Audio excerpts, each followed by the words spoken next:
دشمن کو جان کہتے ہیں، ہم اپنی جان کے دشمن کو جان کہتے ہیں، محبت کی اسی مٹی کو ہندوستان کہتے ہیں۔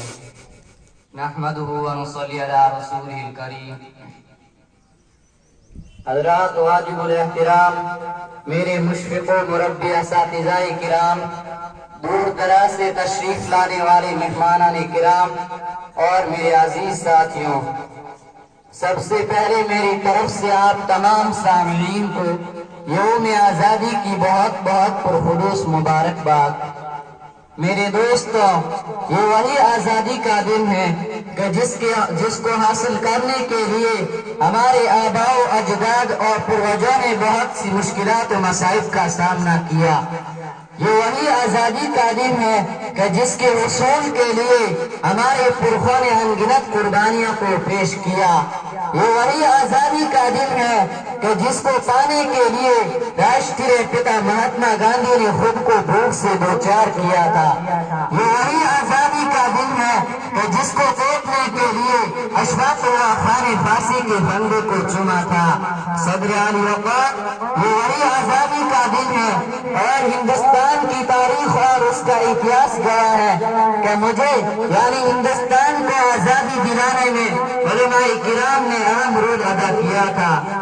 اگر ہم بہادر شاہ ظفر کی بات کریں تو جب 1857 عیسوی کے ہنگامے میں بہادر شاہ ظفر کو رنگون کی کالی کوٹیوں کے پیچھے دھکیلا گیا تھا اور انگریز نے آ کر کہا تھا کہ زمزمے میں دم نہیں اب خیر مانگو جان کی، زمزمے میں دم نہیں اب خیر مانگو جان کی، اے ظفر کنڈی پڑی اور شمشیر ہندوستان کی۔ اس وقت بہادر شاہ نے جو جواب اس ظالم و جابر انگریز کو دیا تھا وہ یہ تھا، غازیوں میں جب تک بو رہے گی ایمان کی، غازیوں میں جب تک بو رہے گی ایمان کی، یہ تخت لندن تک چلے گی تیز ہندوستان کی۔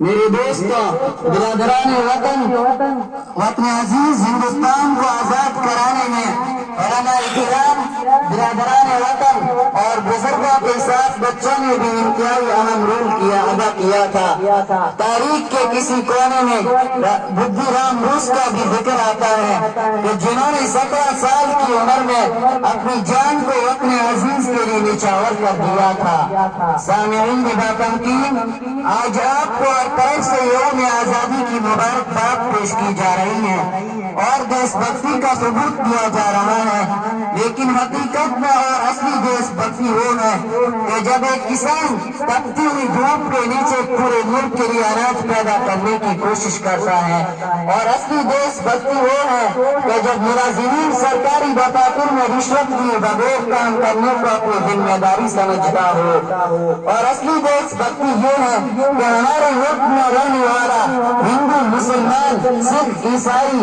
آپس میں مل کر پیار و محبت اور دیش بھکتی اور دیش کے لیے پیار محبت کا پریم کا پرچار کرنے لگے۔ Thanks for watching. Don't forget to like, comment, share and subscribe to Al Wahid channel.